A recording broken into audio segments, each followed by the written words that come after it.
அஸ்ஸலாமு அலைக்கும் வரஹ்மத்துல்லாஹி வபரகாத்துஹு. அரபி இலக்கணத்தினுடைய பாடத்தில் இன்றைக்கி நம்ம பார்க்க போகிற பாடம் இஸ்மினுடைய வகைகளை பற்றி பார்த்துட்டு வரோம்.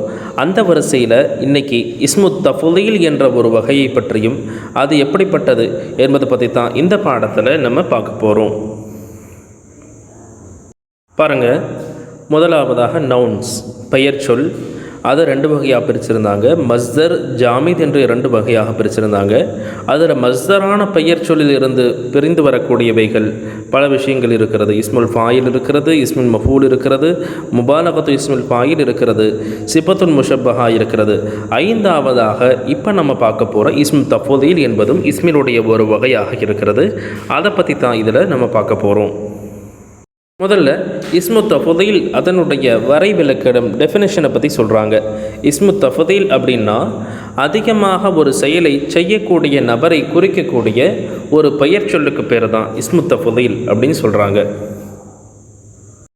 அடுத்ததாக இஸ்மு தஃதீல் என்பது எந்தெந்த முறைப்படியெல்லாம் வரும், அதனுடைய ஆண்பால் எப்படி வரும், அதனுடைய பெண்பால் எப்படி வரும், அதனுடைய ஒருமை, அதனுடைய இருமை, அதனுடைய பன்மை, இதெல்லாம் எப்படி வரும்ன்றதை இங்கே சொல்கிறாங்க. இஸ்மு தஃதீல் என்பது அஃஅலு என்ற முறைப்படி வரும். இதனுடைய இருமையும் பன்மையும் பெண்பாலும் கீழ்கண்ட முறைப்படி அமைந்திருக்கும் அப்படின்னு சொல்லிட்டு கீழே பாருங்கள், மேலே முதக்கர் அப்படின்னு சொல்லிட்டு வலது பக்கத்தில் கொடுத்துருக்குறாங்க. அதில் ஆண்பால், அதுக்கு மேலே பாருங்கள் 3 கொடுத்துருக்குறாங்க, 3 கட்டங்கள். ஃபஸ்ட்டு கட்டத்தில் மேலே ரெட் கலரில் பாருங்கள் முஃப்ரத் ஒருமை, முசன்னா இருமை, அடுத்து ஜம் பன்மை அப்படின்னு கொடுத்துருக்காங்க. அப்போ ஆண்பால் ஒருமையில் பாருங்கள் முதக்கருக்கு நேராக அஃஅலு அப்படின்னு வரும்.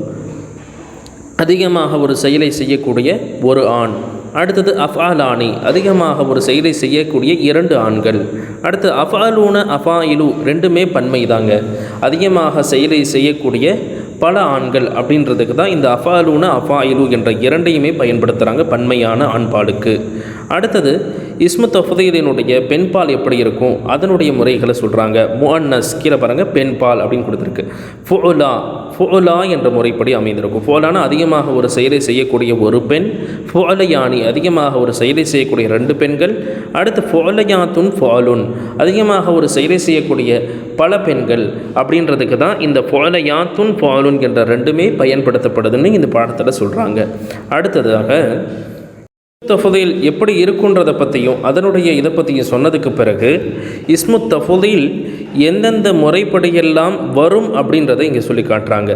ஃபஸ்ட்டு முலாஃபாக வரும்போது அதனுடைய பொருள் அனைவரையும் விட ஒரு குறிப்பிட்ட செயலில் ஒருவன் மிகச்சிறந்தவன் என்பதை குறிக்கும்.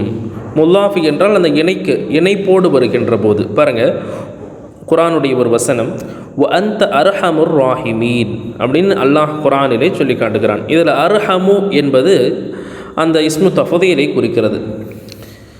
நீ கிருபை செய்பவர்களிலெல்லாம் மிகவும் கிருபையானவன். அப்போ மிகவும் கிருபையான மிகவும் சிறந்த ஒருவனை குறிப்பதற்கு முலாஃபாக வருகின்ற போது அந்த ராஹிமீன் கிருபை செய்யக்கூடியவர்களினுடைய மிகவும் கிருபையானவன் அப்படின்னு சொல்லிட்டு அந்த இணைப்பு வருகிறது அல்லவா, அதில் இந்த அர்ஹமுன்றது இஸ்மு தஃதீல்.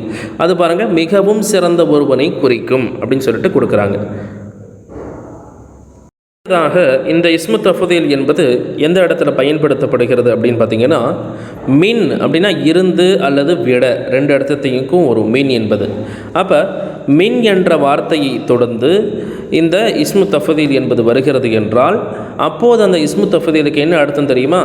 ஒப்புமை காட்டுவதற்காக வேண்டி வருகிறது. ஒப்புமைனா ஒருத்தனை விட ஒருத்தன் சிறந்தவன், ஒருத்தனை விட ஒருத்தன் ரொம்ப நல்லா படிக்கிறான், ஒருத்தனை விட ஒருத்தன் நல்லா சாப்பிட்றான், ஒருத்தனை விட ஒருத்தன் ரொம்ப நல்லவன் அப்படின்னு சொல்லிட்டு இவனை காட்டிலும் அவனை என்ற அர்த்தத்திலே வரும் ஒப்புமைக்காக வேண்டி. பாருங்கள், அரபியில் போட்டிருக்காங்க அஸ்கர மின் தாலிக்க அப்படின்னா ஸ்மாலர் தென் தட், அதை விட மிகவும் சிறியது. இதில் அஸ்கர மிகச்சிறியது என்பது தான் இஸ்மு தஃதீல்.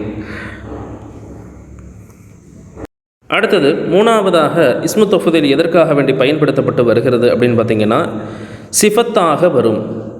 அப்போ சிஃபத்னா என்ன? தன்மை அடிப்படையிலே தன்மையாக வரும் இஸ்மு தஃதீல் என்பது. பாருங்கள், அல்லாஹ் குரானிலே சொல்லக்கூடிய ஒரு வார்த்தையை போட்டுட்டு அந்த இஸ்மு தஃதீலையும் அதில் குறிப்பிடுறாங்க. அல் அஸ்மா உல் ஹுஸ்னா. அல் அஸ்மா உ இஸ்மினுடைய பெயர் சொல், இஸ்முன்னா பெயர் சொல், அதனுடைய பன்மை தான் அல் அஸ்மா உ பெயர் சொற்கள். அப்போ அல் ஹுஸ்னா அழகிய பெயர் சொற்கள், அழகிய திருநாமங்கள். அல்லாஹ் தன்னுடைய திருநாமங்களை பற்றி குர்ஆனில் சொல்லும்போது இப்படி சொல்லி காட்டுகிறான். அப்போ அல் ஹுஸ்னானா மிக அழகியன்னு அர்த்தம், மிக அழகிய பெயர் சொற்கள். அப்போ ஒரு தன்மையை குறிப்பதற்காக வேண்டி அந்த ஹுஸ்னா என்ற இஸ்மு தஃதீலை பயன்படுத்தி இருக்கிறார்கள். அடுத்ததாக இஸ்மு தஃதீலுக்கு இருக்கக்கூடிய ஒரு சிறப்பு தன்மையை இங்கே சொல்கிறாங்க. இஸ்மு தஃதீல் என்பது ஆண்பால் ஒருமையாகத்தான் இருக்கும்.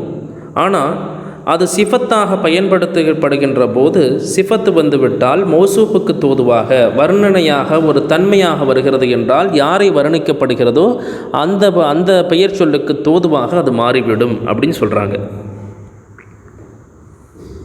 பாருங்கள், அதுக்கு தோதுவான உதாரணங்களை இங்கே கொடுத்துருக்குறாங்க. வலது பக்கத்தில் பாருங்கள், அஹ்மது அக்பரு மின் ஹாலிதின், அஹ்மதாகிறவன் ஹாலிதை விட மிகவும் பெரியவர். அப்போ அக்பரு என்பது இந்த இடத்துல இஸ்மு தஃதீல் முதக்கர் ஆண்பாலாக வருகிறது, ஒருமையாக இருக்கிறது. அதே மாதிரி கீழே பாருங்கள், Ahmed is the eldest of the children, குழந்தைகளில் அஹ்மது மிக பெரியவன் அப்படின்ற அந்த வாசகத்திற்கு அரபியில் கொடுத்துருக்காங்க பாருங்கள். அஹ்மது அக்பருல் அவுலாதி, அப்போ அதனுடைய மௌசூஃப் அதனுடைய சிஃபத்து பாருங்கள். மௌசூஃப்னா அந்த அஹ்மது என்பது மௌசூஃப், அவனை தான் வர்ணிக்கப்படுது. அந்த அக்பருன்றது தான் அதனுடைய தன்மை. அப்போ அந்த சிஃபத்தாக வருகின்ற போது அவனுக்கு அந்த மௌசூஃபுக்கு தோதுவாகத்தான் அது வரும். அப்போ அஹ்மது அக்பருல் அவுலாதி, குழந்தைகளில் மிகப்பெரியவர் தான் அந்த அஹ்மது அப்படின்னு சொல்லிட்டு சொல்கிறாங்க. அடுத்தது அஹ்மதுல் அக்பரு, அஹ்மது மிகப்பெரியவன். அப்போ சிஃபத்துக்கு தோதுவாகவே மௌசூஃப் என்பது அமைந்து வருகிறது. அந்த அடிப்படையில் இஸ்மு தஃதீலும் சிஃபத்தாக வருகின்ற போது மௌசூஃபுக்கு தோதுவாக அமையும். அடுத்த இடது பக்கத்திலையும் அதை போன்ற உதாரணங்களை சொல்கிறாங்க. அந்த வார்த்தைகளிலேயும் அந்த அக்பரு ஹதீஜத்து அக்பரு மின் ஆயிஷா, ஆயிஷாவை விட மிக பெரியவள் ஹதீஜா அப்படின்னு சொல்லிட்டு அந்த வர்ணனையாக மௌசூஃபுக்கு சிஃபத்தாக கொண்டு வந்திருக்கிறாங்க. அதே மாதிரி அடுத்தது ஹதீஜத்து அக்பருல் அவுலாதி, ஹதீஜா மிகவும் பெரிய குழந்தை, அவள் பெரியவள், குழந்தைகளில் ஹதீஜா மிக பெரியவள் அப்படின்றத சொல்லும் விதமாக அக்பரு என்ற அந்த இஸ்மு தஃதீலை மௌசூஃபுக்கு தோதுவாக சிஃபத்தை கொண்டு வந்திருக்கிறாங்க சிஃபத்தாக. அடுத்து ஹதீஜத்துல் குபுரா, ஹதீஜா மிக பெரியவள் என்று அதுக்கு தோதுவாக பெண்பாலாக கொண்டு வந்திருக்கிறாங்க. அப்போ எப்பயுமே அந்த இடத்துல ஆண்பாலாகவே பயன்படுத்தப்படும் அப்படின்னு சொல்லலை. சிஃபத்தாக வருகின்ற போது அது அந்த மௌசூஃபுக்கு தோதுவாகவும் வரும், பெண்பாலாக வருகின்ற போது பெண்பாலுக்கு தோதுவாகவும் வரும் அப்படின்றது தான் இந்த பாடத்தில் அவங்க சொல்கிறாங்க. மீண்டும் அடுத்த முறை அரபி இலக்கணத்தினுடைய பாடத்தில் உங்களை நான் சந்திக்கின்றேன். அஸ்ஸலாமு அலைக்கும் வரஹ்மத்துல்லாஹி வபரகாத்துஹு.